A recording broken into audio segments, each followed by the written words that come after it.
Good morning students, कैसे हो मेरे प्यारे दोस्तों। तो आज हम लोग और यंग मॉड्यूलस के और एग्जांपल्स, न्यूमेरिकल्स और एमसीक्यू की प्रैक्टिस करने वाले।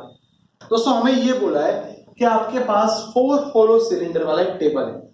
यानी ये सोचो दोस्तों कि ये फर्स्ट, सेकंड, थर्ड, फोर्थ, ये होलो सिलेंडर वाले हमारे पास एक टेबल है और वो कितना मास कैरी करता है, वो मास को हम लोग यहां पे रख देते हैं। ये उसका मास हो गया। इसको मैं अच्छे से लिखूं तो 5 इंटू 10⁻⁴ kg हुआ। तो दोस्तों पहला काम, हमें वेट फोर्स मिल जाएगा। याद रखना दोस्तों formula F is equal to mg। m तो 5 इंटू 10⁻⁴, g का मतलब 10, यानी 5 इंटू 10⁵ न्यूटन। सब लोग ये फोर्स को कैलकुलेट करेंगे, पर दोस्तों मैं ये बोल रहा हूं कि ये आपका सही फोर्स नहीं है, क्योंकि आपको डिवाइड करना पड़ेगा ये 4 पिलर्स से। क्योंकि आप किसी भी ऑब्जेक्ट को ऊंचा करते हो तो वो इक्वल पार्ट में डिस्ट्रीब्यूट होता है। इसका मतलब ये हुआ कि इफेक्टिव फोर्स लिखोगे F डैश, तो आपको F/4 यानी 5/4 इंटू 10⁵।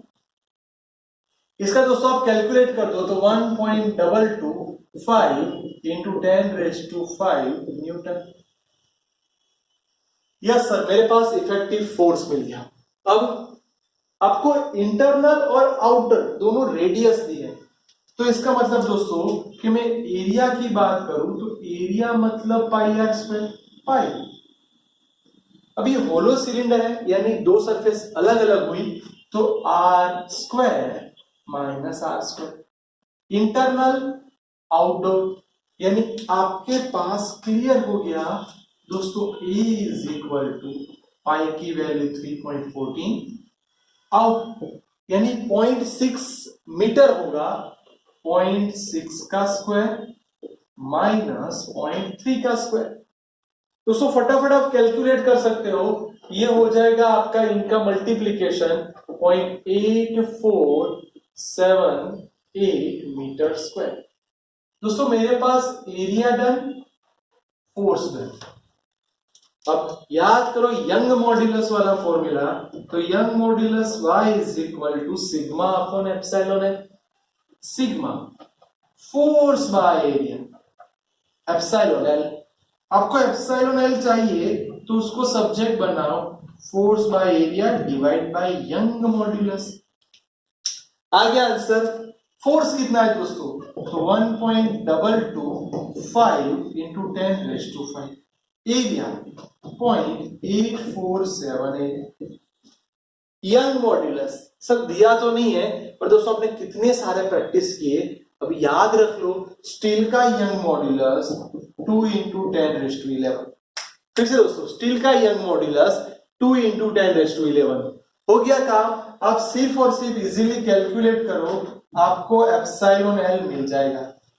दोस्तों आप फास्ट कैलकुलेट कर सकते हो, इन दोनों का लिखोगे तो ये हो जाएगा 10⁻⁻6 और इसका कैलकुलेशन सपोज 0.722, तो अप्रोक्सीमेटली 0.7 इंटू 10⁻⁻6।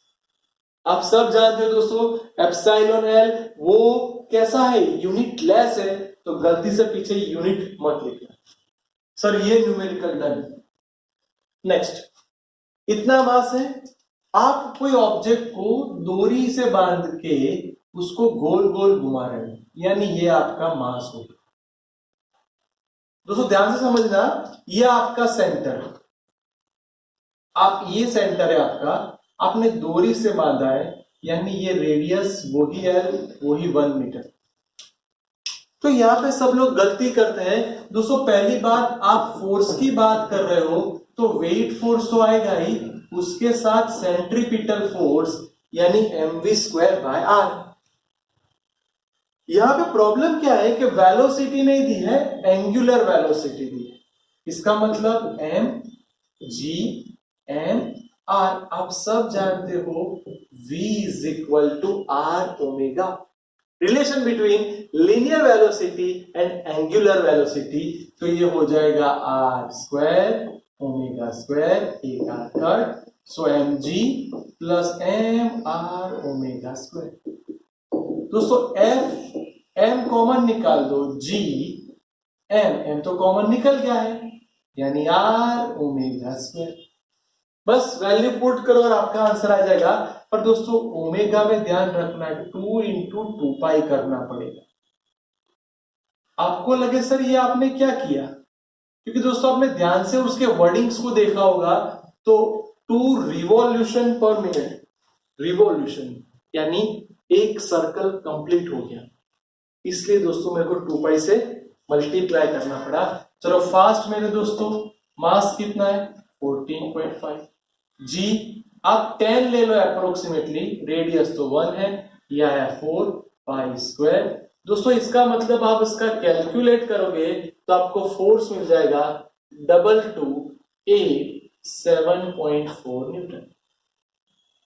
बोलो आपके पास पहली चीज रेडी, आपका फोर्स हो गया, सिग्मा है। आपको चेंज इन लेंथ यानी डेल्टा एल फाइंड करना है। सर ऐसी कोई भी बात आ जाए, आप सब जानते हो यंग मॉड्यूलस आ गया, sigma by epsilon L, sigma force by area, delta L by L. अब दोस्तों इसमें से आप डेल्टा एल को सब्जेक्ट बनाओ, वाई को नीचे ले जाओ, एल ऊपर जाएगा तो एफ एल अपॉन ए वाई। सर ये तो हमने बहुत बार प्रैक्टिस की है और ये हमारा फॉर्मूला तो पक्का ही है। Force 2287.4, area 0.065। दोस्तों यहां पे मैंने -4 लिखा, क्यों? क्योंकि ये सेंटीमीटर में से हम लोग मीटर में कन्वर्ट हो गए, तो 10⁻² का स्क्वायर, इसलिए 10⁻²। यंग मॉड्यूलस दोस्तों आपने सिखाया था 2 इंटू 10⁻11, क्योंकि स्टील बोला है, और लेंथ आपने बोल दिया 1 मीटर है। बस दोस्तों आप फटाफट कैलकुलेट कर दो, आपको चेंज इन लेंथ मिल जाएगी। ये 11 में से ये 4 कट हो जाएगी तो 7 बचेंगे, आप उसको ऊपर ले जाओगे, पूरा कैलकुलेट करोगे तो 0.18 इंटू 10⁻² मीटर, यानी delta L is equal to 0.18 centimetre. दोस्तों मैंने अप्रोक्सीमेटली आंसर लिखा है, आपका जो आंसर आता है वो आपको सही से लिखना है। सर ये भी डन, 2 बढ़िया न्यूमेरिकल पक्के हो गए। अब मेरे को सबसे ज्यादा पसंद है वो numerical, density of water on ocean surface, यानी जो दरियाई मुसाफिर होते हैं दरिया की सरफेस पे इतनी डेंसिटी। अब जब दोस्तों प्रेशर इतना आया, प्रेशर आया 80 atm, यानी 80 1.013 इंटू 10⁵ पास्कल, उतनी प्रेशर पे उसकी डेंसिटी काउंट करो तो 2 मीटर। पहली बात तो आपको वॉल्यूम में जाना पड़ेगा। डेंसिटी बोल रहे हो, इसका मतलब डेंसिटी मतलब mass by volume, so volume is equal to mass by density. ये दोस्तों ऑफिशियली हुई। अब हमें जहां ढूंढनी है वहां के लिए लिखते हैं, तो उसका वॉल्यूम v डैश, मास तो चेंज नहीं हो रहा, रो डैश। ये इसलिए फाइंड किया, आप सब समझ गए होंगे, चेंज इन वॉल्यूम। दोस्तों चेंज इन वॉल्यूम यानी delta v minus v dash, v की वैल्यू तो m by rho minus m by rho dash, m common निकल गया, 1 upon rho minus 1 upon rho dash. Sir मजा आ गया, डेल्टा v हो गया। तुरंत मैंने ये चीज देखे एप्सिलॉन v, याद आया volume strain. Sir volume strain में आप यहां पे m लिख रहे हो 1 upon rho minus 1 upon rho dash, और नीचे वॉल्यूम है, इसका मतलब वॉल्यूम ये रहा mass by row, mass mass cut हो जाएगा, सो एप्सिलॉन v, रो को अंदर ले जाओ दोस्तों, तो 1 minus rho upon rho dash. आपको लगे सर ये क्या आपने, दोस्तों ये वॉल्यूम स्ट्रेन मेरे बहुत काम में आने वाला है। क्यों?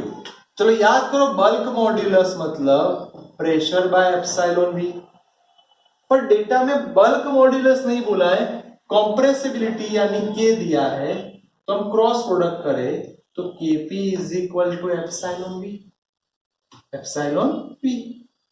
बस हो गया, हमारा काम बहुत ही आसान हो गया। चलो एप्सिलॉन वी की जगह 1/1 rho dash K into P, compressibility हो गई 45.8 इंटू 10⁻⁻11। प्रेशर आपने अभी बोल दिया 480 इंटू 1.013 इंटू 10⁵। दोस्तों आप इसका कैलकुलेशन करोगे, इसको सामने ले जाओ, रो बाय रो डैश, इनका मल्टीप्लीकेशन कर दो। दोस्तों 10⁻6 आएगा, उसका 3.712 इंटू 10⁻⁻3। दोस्तों इसका अप्रोक्सीमेटली आंसर 0.996 रो डैश। रो की वैल्यू आपको पता है 1.03 इंटू 10⁻3। चलो रो डैश को सब्जेक्ट बना दो, तो 1.03 इंटू 10⁻3 डिवाइड बाय 0.996।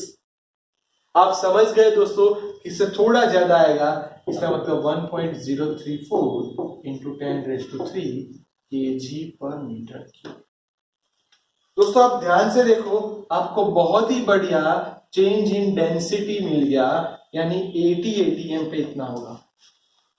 दोस्तों मैं ध्यान से बोल रहा हूं, आप समझो, ये आपका सरफेस पे और ये आपका फाइनल आंसर, दोनों में माइनर चेंज है। अगर मेरे को ये कोई एमसीक्यू में पूछ रहा है तो मैं सिंपल सी बात लिखूंगा, 10⁻3 आना चाहिए, 1 पॉइंट आना चाहिए, और थोड़ा सा प्रेशर के कारण डेंसिटी बढ़नी चाहिए, तो थोड़ी बढ़ी तो मेरा आंसर आ गया। तो मैंने कैलकुलेटर का यूज नहीं किया, फिर भी मैं अप्रोक्सीमेटली नजदीक हो गया कि इससे थोड़ी ज्यादा वैल्यू वाला आंसर मेरा राइट होगा। ध्यान से देख लो दोस्तों, ये तीनों सबसे बढ़िया न्यूमेरिकल जो लगातार एग्जाम में आते हैं और आपको अच्छे मार्क्स देके जाएंगे।